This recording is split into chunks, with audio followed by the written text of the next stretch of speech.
시어머니 앞에서 처음 해요 라고 말씀드린 날, 제 결혼은 비로소 제 것이 되었습니다. 처음엔 잘 보이고 싶었습니다.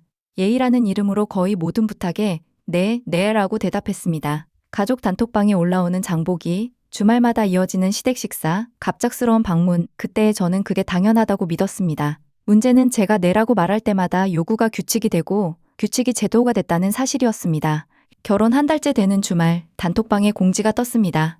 매주 토요일 저녁 가족 식사, 반찬은 며느리 담당, 메뉴와 분량, 손질 순서, 플레이팅 예시 사진까지 첨부되어 있었습니다. 저는 자동처럼 네, 준비하겠습니다 라고 답했습니다. 잘 보이고 싶었고 좋은 며느리라는 첫인상을 놓치고 싶지 않았습니다. 그날 처음 시댁 주방에 들어섰을 때 스테인리스 상 위에 반짝거리며 누운 도마와 칼이 낯설었습니다. 양파를 채치며 눈이 메워져 콧등이 시큰거렸지만 시어머니의 역시 우리 며느리. 라는 말 한마디에 그 불편이 스르르 가라앉았습니다. 저녁이 끝날 즈음 제가 엎드려 닦은 식탁 표면에서 은은한 레몬 향이 올라왔고 저는 괜히 뿌듯했습니다. 예쁘게 보였겠지. 둘째 주에는 지시가 더 구체적이었습니다. 잡채는 당면 덜 익히지 말 것. 갈비찜은 8인분. 퇴근길 마트에서 카트를 밀며 당면 굵기를 비교하고 고기 부위 라벨을 번갈아 읽었습니다. 계산대 위로 밀어 올린 장바구니엔 제 주말이 담겨 있었습니다. 집으로 돌아오는 버스 창밖엔 비가 흩뿌렸고 저는 비닐봉지를 무릎 위에 올려놓은 채 무릎 담요처럼 덮었습니다. 관계는 이렇게 쌓이는 거야. 고생한 만큼 서로 더 편해질 거야. 저는 스스로를 설득하며 잠들었습니다. 접시 크기와 국그릇 위치, 반찬 각도까지 팁이 붙었습니다. 사진 속 노릇한 저는 정사각 접시의 한가운데 살짝 겹쳐놓여 있었고 샐러드는 올리브 드레싱이 빛을 머금고 있었습니다. 저는 체크리스트처럼 움직였습니다. 장보기 손질 조리 운반 세팅. 제 주말의 지도가 시댁 식탁 위에만 그려졌습니다. 그래도 스스로를 달랬습니다. 관계는 이렇게 쌓이는 거야. 넷째 주 토요일, 저는 혼자 먼저 시댁에 도착합니다. 시어머니는 나는 잠깐 미용실 갔다 올게. 밥은 내가 알아서 맞춰. 라고 말씀하시곤 우산을 들고 나가셨습니다. 밥솥 버튼을 눌러두고 주방 싱크대에 기대 섰는데 스테인리스 표면에 흐릿하게 비친 제 얼굴이 낯설었습니다. 앞치마끈을 한 제 얼굴이 낯설었습니다. 앞치마끈을 한 번 더 묶으며 저는 막어요. 저는 마음속에서 자꾸 소리가 났습니다. 이게 당연한 일인가? 그 질문은 그날도 소금처럼 금방 녹아버렸습니다. 오늘만 끝내자. 저는 다시 칼을 들었습니다. 다섯째 주 금요일 밤 야근을 마치고 집에 도착해 가방을 내려놓자마자 휴대폰이 울렸습니다. 이번 주는 소고기 미역국 양지, 갈치조림 샐러드, 미역은 새벽에 불려, 갈치는 비린내 꼭 제거. 그 아래에 남편의 메시지가 이어졌습니다. 힘들면 내가 같이 도울게. 저는 웃어 보이려 애썼지만 웃음이 잘 지워지지 않았습니다. 남편의 가치는 늘 토막난 시간이었으니까요. 토요일 오후 느즈막히 시작되는 도움은 제 노동의 절반이 넘어간 후에야 도착했습니다. 그래도 저는 그가 내민 손을 뿌리치고 싶지 않았습니다. 그럼 당신은 장 보면서 아이스팩 챙겨와요. 제가 말하자 남편은 알았어라고 답했습니다. 나란히 주방에 서서 감자를 까고 양파를 볶는 동안 후드팬 아래로 올라오는 김에서 고소한 향이 났습니다. 기분이 잠깐 좋아졌다가 가스불을 줄이는 순간 다시 사라졌습니다. 기분도 김처럼 금세 흩어지는구나 생각했습니다. 여섯째 주가 되었을 때 저는 버스 손잡이를 잡고 퇴근하던 길이었습니다. 창밖으로 기어내려오는 노을이 도로 난간에 걸려 있었습니다. 단톡방에 메시지가 또 올랐습니다. 밥솥은 5시에 맞춰. 잡채 당면은 25분 정확히. 접시는 지난번 그거. 문장을 다 읽기도 전에 속이 울렁였습니다. 저는 메시지를 닫았다가 다시 열었습니다. 사소한 부탁이 반복되면 제도가 된다. 그 제도는 누가 만들었나? 내가 내라고 말할 때마다 한 줄씩 규정이 늘어나고 있지 않나. 버스 손잡이를 잡은 손에 힘이 들어갔습니다. 바닥에 박힌 모처럼 제 마음도 단단히 박혔으면 좋겠다는 생각이 들었습니다. 일곱째 주 토요일 아침, 집 현관에 신발을 신으려는 순간이었습니다. 김치 담갔어. 지금 올라갈게. 비번 뭐였더라? 문고리를 잡은 손이 멈췄습니다.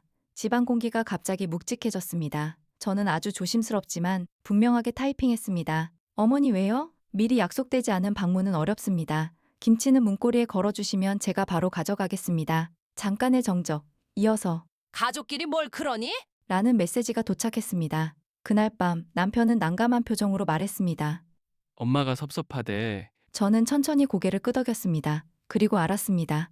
경계는 그 누구도 대신 세워주지 않는다는 걸요. 그날 이후로 저는 내 대신 이유를 정중히 묻기로 했습니다.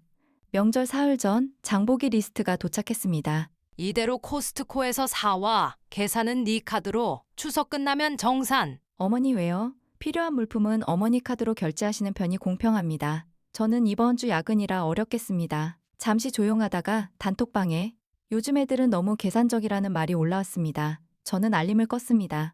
남편에게만 분명히 말했습니다. 협력은 함께, 헌신은 자발적일 때만 가능해요. 남편은 작게 알았어 라고 대답했고 저는 부엌 벽에 붙어있던 자석 메모지에 가능한 범위라는 말을 적어 붙였습니다. 눈에 보이는 말로 만들어두면 마음이 덜 흔들릴 것 같아서요. 제사 전날 밤에는 대체근무 요구가 왔습니다. 당일 야근이라며? 그럼 전날 밤 와서 나물 묻혀놔. 어머니 왜요?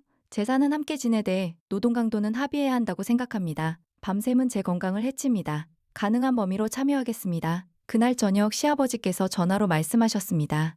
제사는 간소하게 하자. 애들은 가능한 만큼만. 수화기 너머로 들린 낮고 평온한 목소리가 제 마음의 온도를 한 칸 낮춰주었습니다. 누군가 원칙을 말해줄 때 공기가 조금 맑아지는 것 같았습니다. 또 어떤 날엔 전화로 이렇게 말씀하셨습니다. 다음 주 교회 바자회에 니네 회사 샘플 좀 많이 가져와. 우리 이름도 좀 세워야지. 어머니 왜요? 회사 자산은 제 소유가 아니고 사용 규정이 있습니다. 정식 절차가 있다면 확인해 보겠습니다만 규정을 어길 순 없습니다. 전화 너머에 한숨이 새어나왔습니다. 저는 책상 위 사내 윤리강령을 덮으면서 생각했습니다. 규정과 경계는 서로를 보호하는 같은 장치라고요. 누군가의 체면을 세우기 위해 경계를 허물다 보면 결국 누군가의 안전이 깨집니다. 저는 그 안전을 제 쪽에서 먼저 깨뜨리고 싶지 않았습니다. 그 사이에도 작은 침범은 계속되었습니다. 사진 좀 보내봐. 언니들 모임에서 자랑 좀 하게. 이번 주는 네가 운전하고 아버지는 옆에 타실 거야. 아이 없으니 집은 늘 반듯해야지. 저는 짧고 또렷하게 말했습니다. 왜요? 그건 저희 부부가 정하겠습니다. 가능한 범위를 제가 정하겠습니다. 그 일은 제 시간과 예산을 넘어섭니다. 처음엔 차갑게 들렸을지도 모릅니다. 하지만 신기하게도 말이 줄자 갈등도 줄었습니다. 설명할 수 없는 요구는 스스로 힘을 잃었습니다. 합당한 부탁만 남았습니다. 그 즈음 회사에서 큰 프로젝트가 올랐습니다. 오픈 전야제 같은 긴장감 속에서 야근이 이어졌고 밤 11시를 넘어 눈을 감으면 모니터 잔상이 눈꺼풀 안쪽에 찍혔습니다. 그런 와중에 또 단톡방이 울렸습니다. 이번 주 토요일 도남동 고모이사 남자들 집 나르고 며느리는 점심 준비. 저는 캘린더를 캡처해 보냈습니다. 붉은색으로 꽉 찬 일정 위에 짧게 적었습니다. 이번 주 토요일 근무입니다. 그러면 일요일에라도 가서 짐 정리 도와줘라. 라는 메시지가 돌아왔고 이어서 일요일 오전 9시까지 도착이 붙었습니다. 저는 그 시간은 예배 시간이라 어렵습니다 라고 보냈습니다. 갑자기 뜬금없는 메시지가 따라왔습니다. 요즘 젊은 것들은 핑계가 많아. 그 문장을 읽는 순간 제 목 뒤쪽이 뜨겁게 달아올랐습니다. 하지만 저는 더 길게 설명하지 않았습니다. 가능한 시간대를 제 쪽에서 제안드리겠습니다. 오후 4시 이후 가능합니다. 한동안 아무 답이 없던 단톡방에 이모티콘 하나가 뜨고 그 일정은 자연히 흐지부지 되었습니다. 저는 그날 새벽 주방등만 켜놓고 머그잔에 따뜻한 물을 따라 마셨습니다. 물의 온도만큼 마음이 식어 내려갔습니다. 긴 설명이 꼭 필요한 건 아니구나. 설명되지 않는 요구엔 짧게 선을 긋는다. 가능한 범위를 제한한다. 저는 그 방식이 제 호흡을 지켜준다는 걸 배웠습니다. 그러나 어느 일요일 갈등은 정점을 찍었습니다. 얼굴만 잠깐 비춰라는 말에 간 미용실. 문을 열자 드라이 바람과 스프레이 냄새, 염색약의 매캐한 향이 섞여 코끝을 스쳤습니다. 의자에 앉아있는 시어머니의 지인들이 반원처럼 앉아 저를 훑어보았습니다. 제 소개가 끝나기도 전에 말이 쏟아졌습니다. 요즘 며느리들은 왜 그렇게 따져? 가족이면 좀 몸 던져야지. 아이는 언제 가질 거야? 어머니 손주 기다리시잖아. 시어머니께서 덧붙이셨습니다. 우리 집안은 눈이 안 좋아서 빨리 나을수록 좋다더라. 드라이기 소리가 제 속을 긁었습니다. 의자에 앉은 제 몸이 아주 조금 앞으로 기울었다가 멈췄습니다. 저는 의자를 살짝 돌려 앉아 천천히 입을 열었습니다. 어머니, 그리고 어머님 친구분들, 왜요? 왜 제가 여기서 제 몸과 제 선택을 해명해야 하나요? 왜 어머니의 체면이 제 휴식과 연차보다 앞서야 하나요?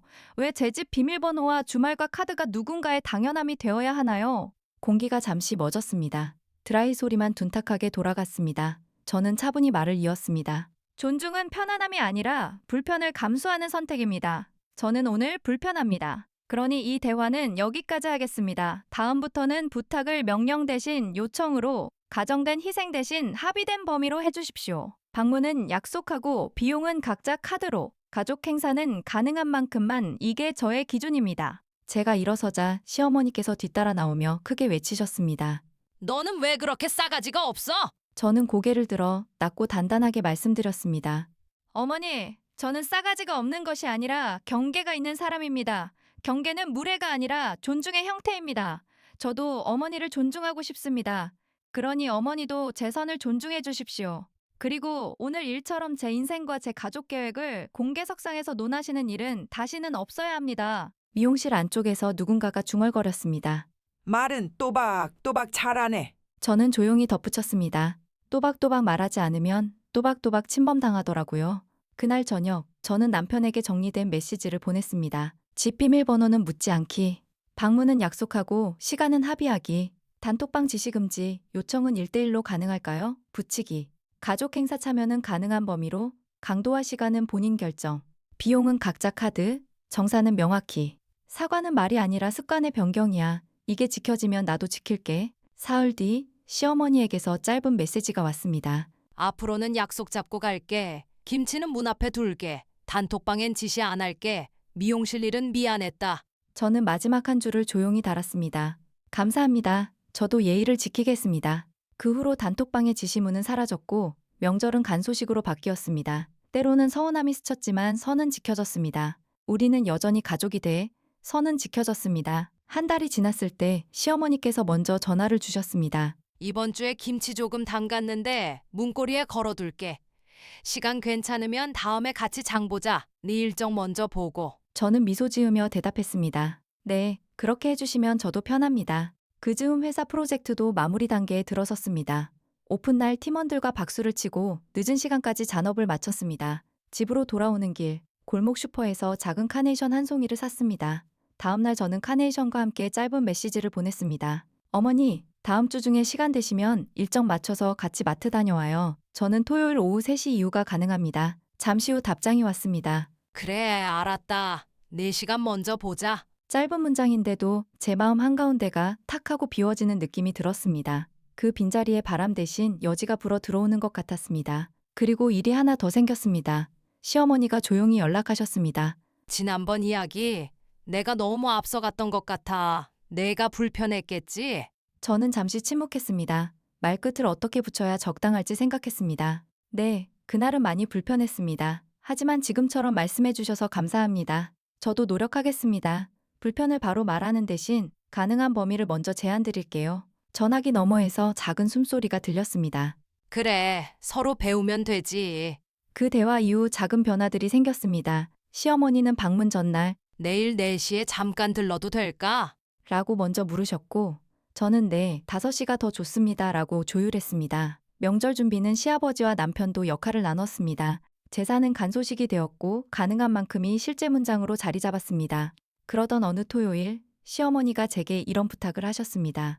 다음 주에 교회에서 바자회가 있는데 혹시 내가 만든 반찬 레시피 카드 좀 예쁘게 만들어줄 수 있을까? 내가 기획 쪽으로 일한다 했잖아. 저는 웃으며 대답했습니다. 그건 기꺼이 도와드릴 수 있어요. 다만 회사 일과 겹치지 않는 범위에서요. 마감은 언제인가요? 다다음 주 일요일. 그럼 이번 주말에 초안 보내드리고 다음 주 수요일까지 수정본으로 마무리하겠습니다. 이 작은 협업은 생각보다 즐거웠습니다. 시어머니의 손맛은 훌륭했고 저는 글과 사진을 예쁘게 엮는 일을 좋아했습니다. 결과물을 보내드리자 시어머니는 내가 부탁을 요청으로 바꾸니까 내가 가능으로 답을 하네. 라고 농담처럼 말씀하셨습니다. 저는 웃었습니다. 네, 요청엔 합의가 따라오고 합의에는 책임이 따라오니까요. 그날 밤 남편이 물었습니다. 오늘 엄마 목소리 좀 다르지 않았어? 네, 오늘은 서로 예의의 방향이 같았어요. 예의에도 방향이 있어? 그럼요. 한쪽만 향하는 예의는 복종에 가깝고 서로를 향하는 예의는 존중이에요. 남편은 제 어깨에 턱을 걸치고 작게 웃었습니다. 배워야겠다, 나도. 며칠 후 시어머니의 친구분과 우연히 마주칠 일이 있었습니다. 엘리베이터 안에서 눈이 마주치자 그분이 먼저 말했습니다. 그날 미용실에서는 미안했어. 우리도 좀 과했지. 저는 고개를 숙였습니다. 괜찮습니다. 저도 그날 배우는 게 많았습니다. 문이 열리기 직전 그분이 덧붙였습니다. 너무 또박또박 말해서 깜짝 놀랐는데 돌아가며 생각해보니 그게 맞더라. 우리도 외요를 좀 배워야겠다. 엘리베이터 문이 닫히고 저는 웃음이 났습니다. 싸움은 고성이 아니라 습관을 바꾸는 문장이라는 걸 다시 확인했습니다. 마지막으로 제가 먼저 한 번 더 기준을 확인하고 싶어 시어머니께 메시지를 보냈습니다.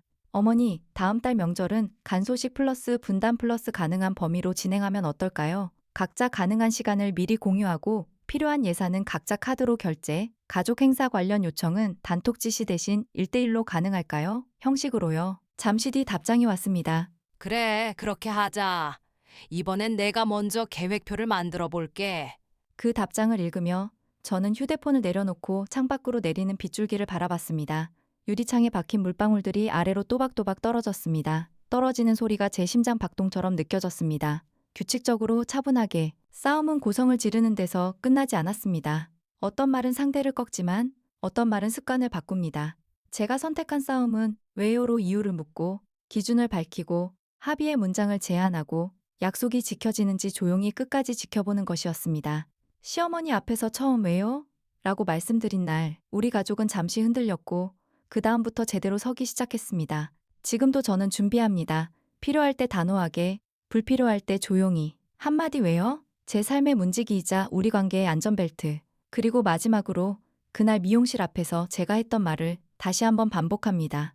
어머니, 저는 싸가지가 없는 것이 아니라 경계가 있는 사람입니다. 경계는 무례가 아니라 존중의 형태입니다. 오늘의 이 합의를 앞으로도 계속 지켜주십시오. 그게 우리 모두를 편안하게 합니다. 그 말 이후로 제 휴대폰에 울리는 알림들은 훨씬 조용해졌습니다. 대신 약속이 울립니다. 그리고 저는 압니다. 이 조용한 소리가 우리가 서로에게 가르쳐준 가장 큰 합의라는 것을